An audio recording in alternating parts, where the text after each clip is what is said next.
Indonesia merupakan salah satu market potensial untuk MotoGP. Karena itulah, Dorna selaku penyelenggara kejuaraan dunia balap motor sudah lama menginginkan balapan MotoGP kembali ke Indonesia. Hal ini sudah terwujud. Berkat sirkuit Mandalika, Lombok, MotoGP Indonesia resmi kembali masuk kalender kejuaraan dunia balap motor terhitung mulai tahun 2022. Namun di balik ingat-bingar MotoGP Indonesia ada satu hal kurang mengenakan. Ya, fakta belum ada rider tanah air yang bisa mentas di kelas MotoGP. Padahal dua negara Asia Tenggara lainnya sudah lebih dahulu melakukannya. Malaysia melalui Hafiz Syahrin pada tahun 2018 sampai tahun 2019. Lalu Thailand dengan Somkiat Chantra pada MotoGP 2025. Lantas kapan Indonesia bisa mencetak sejarah untuk kali pertama menurunkan pembalap di MotoGP? Ada 3 nama pembalap yang mungkin punya masa depan untuk tampil di MotoGP. Siapa saja mereka? Yuk, kita bahas satu persatu dan percayalah semua hanya tinggal menunggu waktu saja.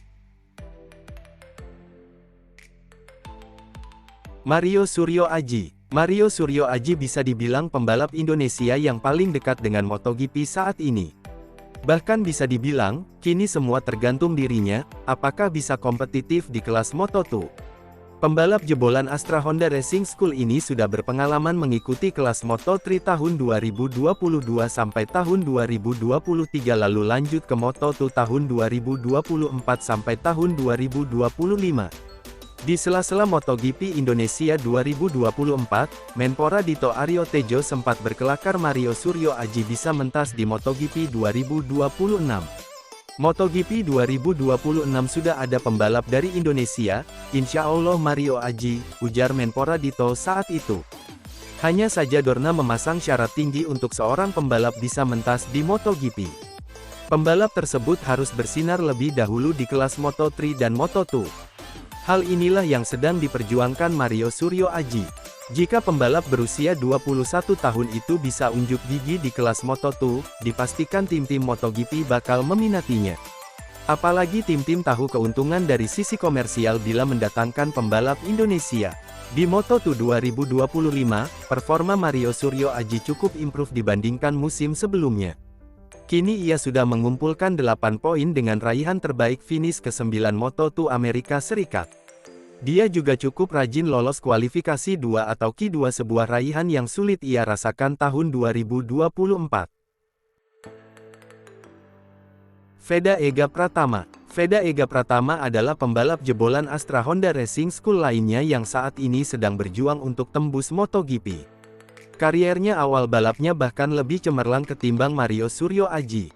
Putra dari pembalap nasional Sudarmono ini bahkan pernah menjadi juara ajang Asia Talent Cup 2023.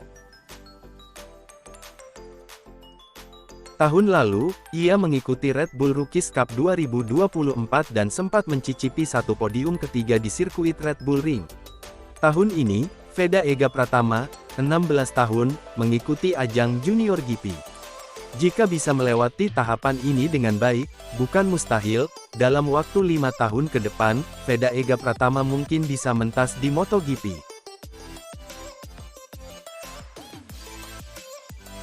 Aldi Satya Mahendra. Aldi Satya Mahendra membuat geger seantero dunia ketika mencetak sejarah sebagai pembalap Indonesia pertama yang sukses menjadi juara dunia World Supersport 300 2024. Sebuah raihan luar biasa untuk pembalap yang mendapat support Yamaha Indonesia ini. Pada tahun 2025, Aldi naik kelas ke Supersport 600 dan cukup menjanjikan sejauh ini dengan menempati 11 klasemen lewat catatan 33 poin. Masalahnya dalam hal perjenjangan pembalap, Yamaha Indonesia lebih memilih event balap yang menurunkan motor produksi massal, berbeda dengan Moto3, Moto2, dan MotoGP yang melombakan motor prototipe. Artinya lebih besar kans Aldi untuk mentas di kejuaraan dunia Superbike ketimbang MotoGP. Namun siapa yang tahu cerita takdir seseorang? Mungkin saja masa depan adik dari pembalap Galang Hendra ini bisa menjejak ke MotoGP. Jangan lupa untuk like, share dan subscribe agar tidak ketinggalan informasi mengenai dunia balap. Terima kasih and matur nuwun.